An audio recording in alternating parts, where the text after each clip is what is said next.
जय माता दी। प्रणाम भक्तजनों। आज चैत्र नवरात्रि का 5वां दिन है और आज मैं आपके लिए माँ स्कंद माता की कथा लेकर आई हूँ। माँ दुर्गा का पंचम रूप स्कंद माता के रूप में जाना जाता है। भगवान स्कंद कुमार यानी कि कार्तिकेय की माता होने के कारण दुर्गा जी के इस 5वें स्वरूप को स्कंद माता नाम प्राप्त हुआ है। भगवान स्कंद जी बाल रूप में माता की गोद में बैठे होते हैं। इस दिन साधक का मन विशुद्ध चक्र में अवस्थित होता है। माता के स्कंद माता स्वरूप में देवी की 4 भुजाएं हैं। ये दाहिनी ऊपर भुजा में भगवान स्कंद को गोद में पकड़े हैं और दाहिनी निचली भुजा जो ऊपर को उठी है उसमें कमल पकड़ा हुआ है तथा बाईं ऊपरी भुजा आशीर्वाद मुद्रा में है और बाईं निचली भुजा जो ऊपर को उठी है उसमें कमल पकड़ा हुआ है। माँ का वर्ण पूर्णतः शुभ है और कमल के पुष्प पर विराजित रहती है। इसलिए स्कंद माता को पद्मासना देवी भी कहा जाता है। इनकी गोद में कार्तिकेय जी बैठे होते हैं, इसलिए इनकी पूजा करने से कार्तिकेय की पूजा अपने आप ही हो जाती है। वंश आगे बढ़ता है और संतान संबंधी सारे दुख दूर हो जाती हैं। घर परिवार में हमेशा खुशहाली रहती है। स्कंद माता की सवारी शेर है।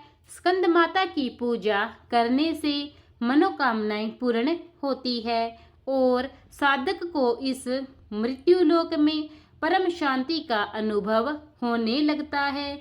माता की कृपा से उसके लिए मोक्ष के द्वार खुल जाते हैं। स्कंद माता की आराधना करते समय इस मंत्र का उच्चारण करना चाहिए। या देवी सर्वभूतेषु स्कंद माता रूपेण संस्थिता नमस्तस्यै नमस्तस्यै नमस्तस्यै नमो नमः। आइए अब मैं आपको स्कंद माता की संपूर्ण कथा सुनाती हूँ। भगवान शिव शंकर का विवाह देवी सती से हुआ था और देवी सती ने अपने पिता दक्ष प्रजापति द्वारा आयोजित अनुष्ठान में अपने पति शिव जी का अपमान देखा तो वे दुख गलानी और शोभ से भरकर उन्होंने वहीं यज्ञ भूमि में यज्ञ कुंड में अपनी देह त्याग दी थी। माता सती के देह त्यागने की समाचार से शिवजी बहुत क्रोधित हुए थे और उन्होंने पूरा यज्ञ तहस नहस करने के बाद सांसारिक जीवन से वैराग्य ले लिया था और वे गहन तपस्या में लीन हो गए थे। उसी समय एक राक्षस तारकासुर ने ब्रह्मा जी को प्रसन्न करने के लिए कठोर तप किया। कठोर तप करने के कारण ब्रह्मा जी प्रसन्न हो गई और उसके सामने प्रकट होकर उससे कहा कि तुम्हें जो भी वरदान चाहिए मांग लो। तो तारकासुर कहने लगा कि आप मुझे अमर कर दीजिए। तो ब्रह्मा जी ने कहा कि जो इस पृथ्वी पर आया है या जिसने भी जन्म लिया है उसे मरना तो होगा ही। और उसके पश्चात तारकासुर ने सोचा कि मैं कोई ऐसा वरदान मांगता हूँ जो कि संभव ही ना हो तो मेरी मृत्यु कभी भी नहीं होगी। तारकासुर का मानना था कि भगवान शिव सती के वियोग में अपना विवाह नहीं करेंगे तो उनके कोई संतान नहीं होगी। तो उसने कहा कि मुझे ऐसा वर दीजिए कि शिवजी की संतान मेरा वध करे। तारकासुर की बात सुनकर निराश होकर ब्रह्मा जी ने तथास्तु कहकर अंतर्ध्यान हो गए। तब तारकासुर ने मदमस्त होकर लोगों पर अत्याचार करना आरंभ कर दिया। उसने स्वर्ग पर अपना राज स्थापित करने के लिए स्वर्ग पर भी आक्रमण कर दिया।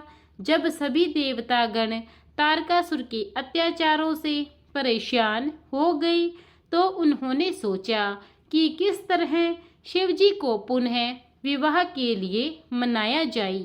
उधर सती ने राजा हिमाचल की पुत्री के रूप में पुनः जन्म ले लिया था, तो नारद जी भी सभी देवताओं के कहने से शैलपुत्री के पास पहुँचे और उन्हें उनके पूर्व जन्म के बारे में बताया।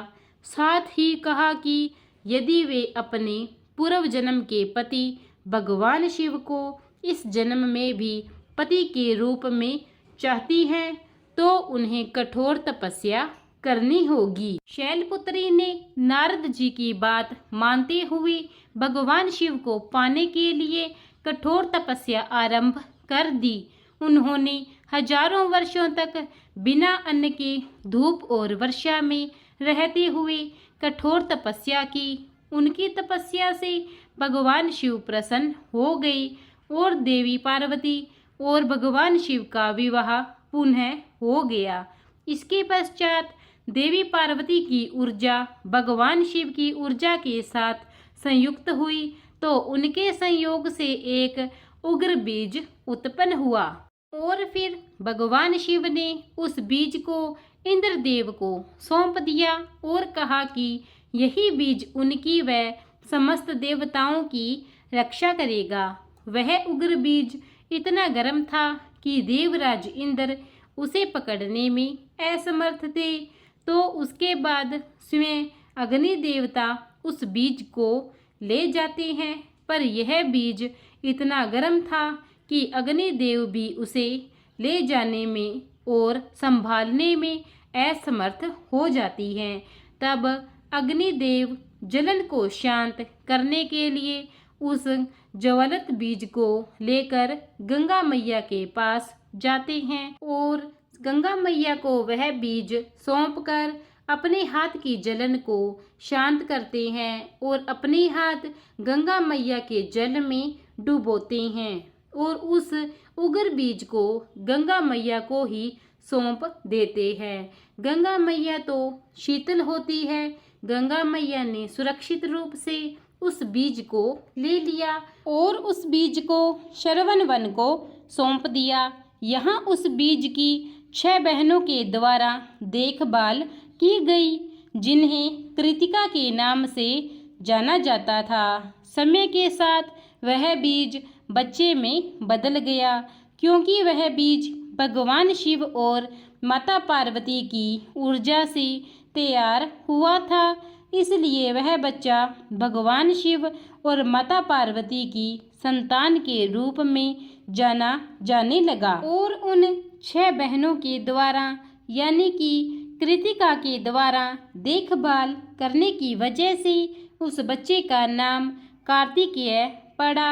यही भगवान कार्तिकेय कार्तिक मास के स्वामी हैं और इस मास की पूर्णिमा कार्तिक नक्षत्र में होती है। बड़े होकर वीर योद्धा कार्तिकेय ने तारकासुर के साथ युद्ध किया और उस युद्ध में तारकासुर को पराजित कर दिया और पराजित करने के बाद उसका वध कर दिया और पृथ्वी को और सभी देवताओं को तारकासुर के अत्याचार से मुक्त किया। प्रेम से बोलिए भगवान कार्तिकेय की जय, स्कंद माता की जय। जिन लोगों की जन्म कुंडली में बृहस्पति ग्रह कमजोर होता है, वे यदि इस दिन माता स्कंद माता की पूजा करते हैं तो बृहस्पति की अशुभता दूर होती है, वहीं बृहस्पति ग्रह मजबूत होता है। प्रिय भक्तजनों, अगर कथा अच्छी लगी हो तो कथा को लाइक और चैनल को सब्सक्राइब अवश्य करें। धन्यवाद।